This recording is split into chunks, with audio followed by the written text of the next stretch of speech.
What is going on, everyone? Yu-Gi-Oh here, and we are back with another video. Today we will be looking at a supplementary engine that I think could be further explored and exploited as a viable way to elevate the ice barrier strategy. That engine is White Aura.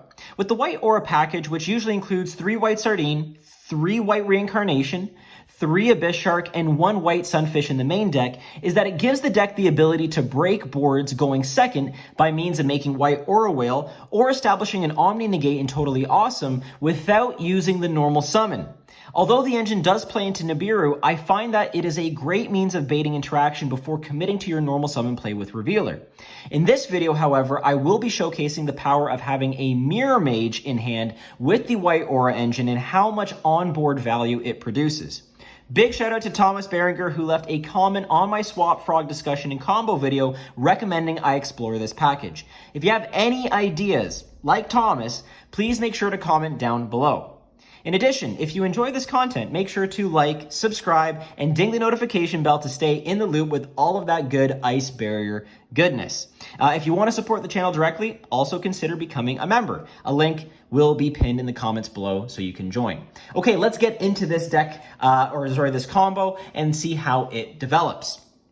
So in hand, I know it's not sexy to have a 3-card combo, but usually the White Aura engine is based on having 2 cards in hand, White Sardine, Abyss Shark, access to White Sunfish, or again, like I said, White Reincarnation. So it is easy to kind of access the White Aura build or the White Aura portion of this deck, and it does cross over at key times too. Again, the deck that I'm working on, I think is really interesting. If you want the deck profile, please let me know in the comments below. I am still tweaking it, and I think we're leaning more towards an all gas / board breaker build than kind of going the hand trap route. I have a lot of thoughts on that, but maybe I can dedicate that to a separate video. But like I said, let's get into this combo.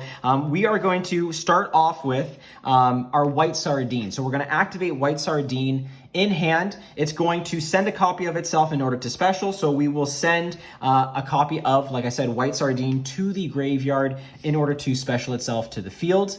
So that way you can see it out without the glare. Then because we control at least minimum of 1 water monster, we can activate Abyss Shark effect. And that's going to allow us to add the White Sunfish. Again, it can add a level, I believe a level 3, 4, or 5 fish to your hand from the deck. So that's really nice. And there's a lot of tech options you can get with that, such as Harpooner.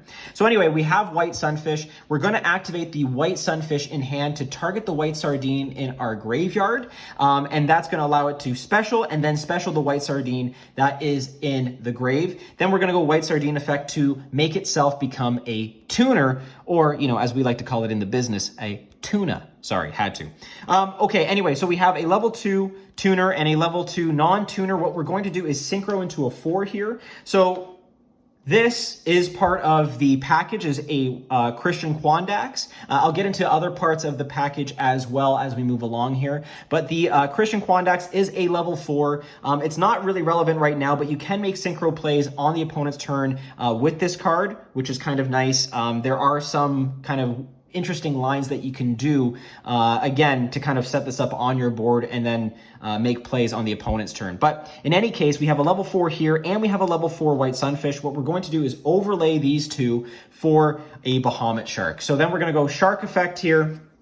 We're going to detach the White Sunfish. That's going to hit the grave. And then obviously that brings out our Totally Awesome. So yes, this does play into Nibiru, but we have tons of opportunities for the opponent to interact and waste their hand, I'm going to say it, their hand economy on this type of combo, right? And that opens up the rest of our hand to kind of do what we need to do in order to get through to basically our Lancea play. But in any case, we have Bahamut Shark and we have Abyss Shark here as residue from that combo. So we're going to link these off. And we'll keep the Totally Awesome there, but we'll link these off and go into our Anemone play. So again, what I like to kind of point out is that the White Aura build typically wants to end with that Totally Awesome play. And then from there, you can make a whole bunch of judgments with regards to what you already have in hand and kind of make these really high synchro ceiling plays from there, which is what I really like about this build, that it does kind of facilitate more than just the same line that you get with Ice Barriers. And this will end in our draw 4 combo, but I think it's just really nice that you have options to kind of tech in or tech out whatever you need and kind of put a board up that I think is appropriate to that matchup. So in any case, what we're gonna actually end up doing is normal summoning our Mirror Mage. Now again, if we had Revealer in hand, we'd normal summon the Revealer, but I just kind of want to show you what you can do with a Mirror Mage in hand as well. We're then going to go Mirror Mage effect. It's going to obviously tribute our anemone, and we are going to put out 3 tokens. Level 1 tokens, of course. So we've got 3 tokens on board. This becomes a level 5. So we're going to then synchro these off for a Synchro 6, which is the White Aura Porpoise. So then this, again, in addition to the White Aura Whale, is a part of our package. We can then chain block our Mirror Mage Send, which is really nice. So we're gonna go Chainlink 1, Mirror Mage, Chainlink 2, Porpoise to revive a fish, either from hand or graveyard. And if there's another one of the same one that we revived in graveyard, we can also reborn that too, which is really relevant. So that's what we're gonna do. We're gonna revive the White Sardine in our grave, and then because we have another one in grave, we're going to revive the second one. Then we're going to go, of course, Mirror Mage effect, and that is going to get us our Speaker. Okay, so we have now Speaker in hand. Okay, great. So now on new chain, we go Chainlink 1, Chainlink 2 to become tuners. So both of these are now level 2 tuners. So we have a level 6 and a level 2 tuner. We're going to then go into a Synchro 8 play, which is great because that gives us an automatic Dragite, which is really nice. And we've opened up a zone for us to special out our Speaker. Okay, excellent. So again, level 2 tuner, level 4 non-tuner. We're going to synchro these into, you can probably guess where we're going from here, our Coral Dragon. So we have Coral here. And now, because we have Speaker in graveyard and we have Ice Barriers on the board, we'll go Speaker effect here to banish and then produce another Ice Barrier token. Okay, and at that point, you can see here, we're going to go into our level 9 synchro play, or our synchro 9 plays. So we're going to then synchro these off. And again, remember, tokens don't go to the graveyard. And the Coral is going to hit the graveyard. And that's going to go into our Crocodragon here. So then we're going to go Chainlink 1 Croc, Chainlink 2 Coral, and you always want to chain block the more important draw 3 here, and that's going to allow us to draw 4 cards. Now again, I'm going to show you, like I did in the Swap Frog video, sort of like an ideal draw. And also, I got a comment or two about why don't you show us like your actual deck here while you're drawing. Again, I just want to show potential extension options and certain techs that I'm running in this build in particular that I think are important. So let's draw.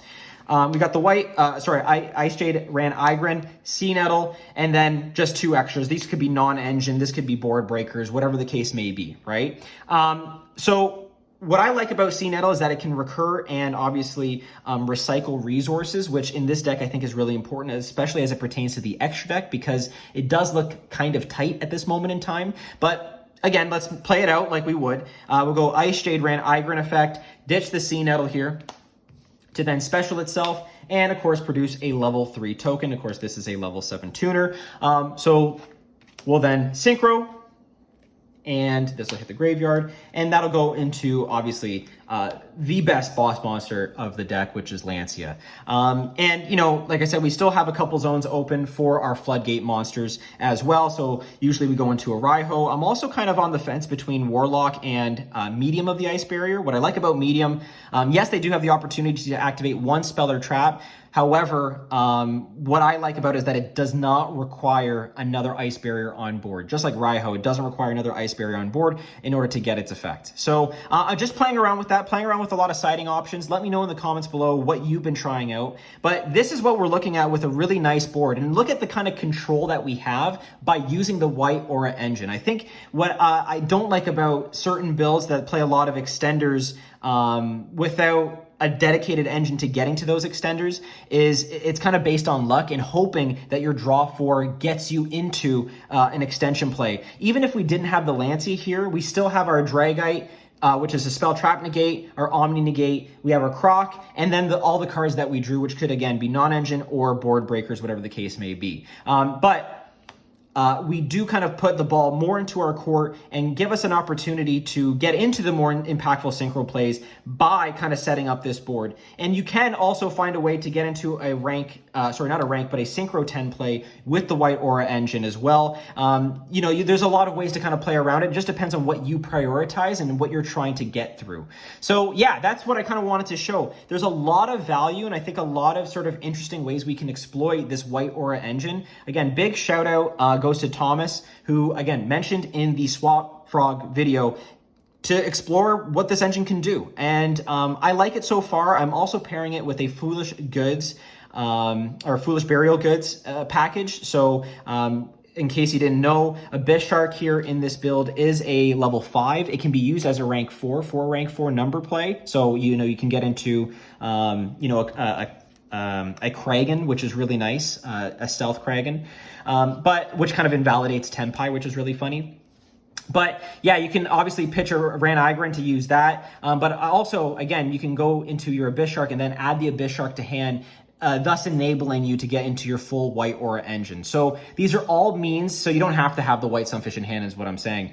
And of course, Abyss Shark can also search you a Harpooner, like I said earlier. So there's like a lot of things that I like about this engine. Again, this is just sort of like a combo and discussion video as it pertains to what I think we can do with Ice Barriers, and make it a little bit more resilient to just, you know, one hand trap on your revealer and dying. That's what I'm trying to kind of get around. And yes, like having a couple of hand traps in hand is nice. But again, if you can't do much, or if you're up against a Fiendsmith Snake Eyes board, I think 2 hand traps aren't going to be enough to begin with. So again, maybe another discussion video for another time, and maybe when I introduce the deck profile, we'll have that discussion at that moment, just so that way we can kind of just show you the game plan with something like this, because I think there's a lot of value and a lot of opportunity to do some cool things. So anyway, that is the combo and the discussion. Please let me know what you think of this build, what you think about the package itself. It is a lot in the main, but I think if we play a 45 card main deck, should be enough not to see the bricks and also to get into a lot of consistency engine pieces. So